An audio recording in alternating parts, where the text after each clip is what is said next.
ओम श्री गणेशाय नमः। जदि मनोबल एवं लक्ष्य दृढ़ अच्छी तेबे जेते बाधा विघ्न आसुना कहीं रास्ता गुड़िक आपे आपे यारी हो जाए। नमस्कार सुप्रभात बंधुगण, आपण मानंकु समस्तंकु आपण निजस्व चैनल ज्योतिष दर्पण रे हार्दिक स्वागत करुछि। आज हेउछि 23 जून 2025 सोमवार, आषाढ़ मास कृष्ण पक्ष त्रयोदशी तिथि। चंद्र वृष राशि रे भ्रमण करुछंती एवं आज कृतिका नक्षत्र प्रभाव रहिबो। आजिर शुभ समय सकाळ 9:07 रु 10:59 पर्यंत रहिबो। यदि आपण किछि शुभ काम किंबा नूतन कार्य आरंभ करबा को चाहुचंती तबे निश्चित भाव रे एही समय को मने रखंतु। ताहेले आसंतु एबे कुंभ राशि विषय रे कथा हवा एवं जानिबा आजि दिनटी आपणक क्यारियर, चाकरी और व्यवसाय, आर्थिक अवस्था, स्वास्थ्य एवं आपणक परिवार और प्रेम जीवन दृष्टि किपरि रहिबो। ता सहित शेष रे मु आपणक निश्चित भाव रे किछि प्रभावशाली प्रतिकार विषय रे मध्य कहिबी, जहाकु जदि आपण श्रद्धा सहकारे पालन करिवे निश्चय सुफल पाइबे। तेणु भिडियोटी को स्किप करंतु नाही, शेष पर्यंत निश्चय देखंतु। सर्वप्रथम आसंतु जानिबा क्यारियर, चाकरी, व्यवसाय एवं अध्ययन विषय।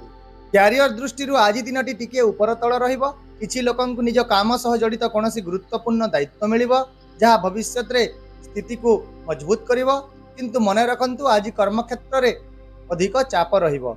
आहुरी मध्य आपणक वरिष्ठ माने आपणक कथा को गंभीरतार सह नेबे नाही, जेउ कारणरू आपणकर आत्मविश्वास आज टिके दुर्बल रहि पारे।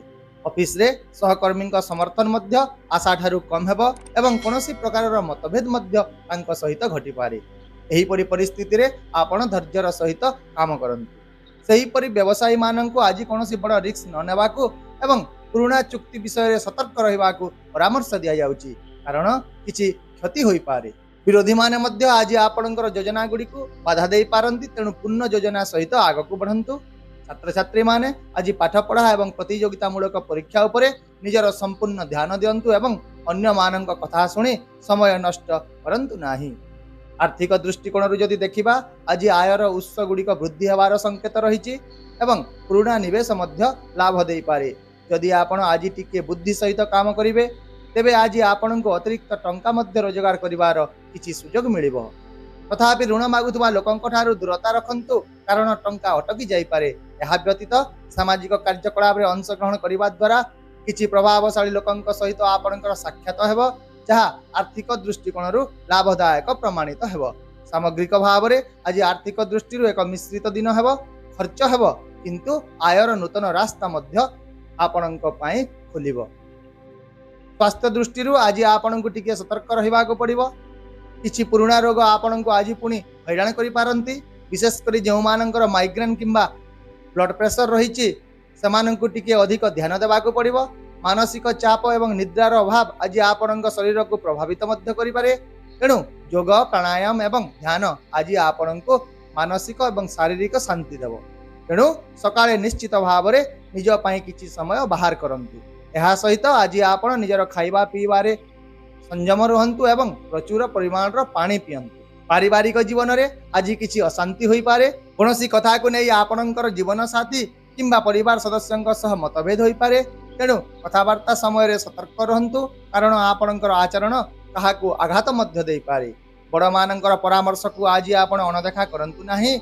समानंक अभिज्ञता आज आपणकर पई बहुत उपयोगी रहिबो। तथापि आज किछि लोकंक पई किंबा कोनोसी जने पुराना संपर्कंक द्वारा किछि कथा सामना को आसी पारे, जहा आपणकर परिवार रे उत्तेजना वृद्धि करिवो। सेही परि प्रेम जीवन रे आज किछि दूरता अनुभव हेबो। संदेह किंबा भूल बुझामणा जोगु द्वंद्व मध्य सृष्टि हेबो। तेणु आपण ए दिगरे विशेष सतर्क रहंतु। यदि आपण विवाहित अटंती तेबे आज आपण निज जीवन साथींक सह कथावार्ता करिवा समय रे बहुत स्नेहपूर्ण एवं शांत भाव रे कथावार्ता करंतु। तेबे ही आपणकर संपर्क आज मजबूत रहिबो एवं दुहिंक भितरे प्रेम वृद्धि पाइबो। तेणु बंधुगण, जदि आज आपण धैर्य, बुझामणा एवं टिके चतुरतार सहित काम करिवे तेबे आपण प्रत्येक कष्टकर परिस्थिति को मध्य आराम रे समाधान करि पारिबे। ताहेले प्रिय दर्शक बंधु, आपणक पई आजिर शुभ संख्या हेउची 9, शुभ रंग हेउची हळदिया एवं आजिर विशेष प्रतिकार हेउची आज आपण ओम नमः शिवाय मंत्र जप करंतु एवं किछि गोलमरीच कंचा कोइला कला बिरी कला राशि को एक नील कपड़ा बांधी दिंतु एवं प्रवाहित पानी रे भसाई दिंतु जहाद्वारा आपणकर आर्थिक अवस्था सुधरिवा सह आपण पारिवारिक और दाम्पत्य जीवन रे सुख शांति वृद्धि पाइब। आशा करुच्ची मो द्वारा दिया सूचना आपण निहाती उपयोगी हेब। जदि आपण को आमर यह वीडियोटी पसंद आसिला तेबे दयाकोरी वीडियोटी गोटे लाइक करंतु, शेयर करंतु, आपण मतामत कमेंट रे निश्चय जणांतु एवं चैनल को सब्सक्राइब करने को भूलंतु नाही। कारण प्रत्येक दिन आमे आपण आनी थाउ सठिक सहज एवं निर्भर योग्य राशिफल। काली पुणी थरे एक नूतन आशा एक नूतन भविष्यवाणी सहित देखा हवा। से पर्यंत विदाय दियंतु। रहुची। नमस्कार। जय जगन्नाथ।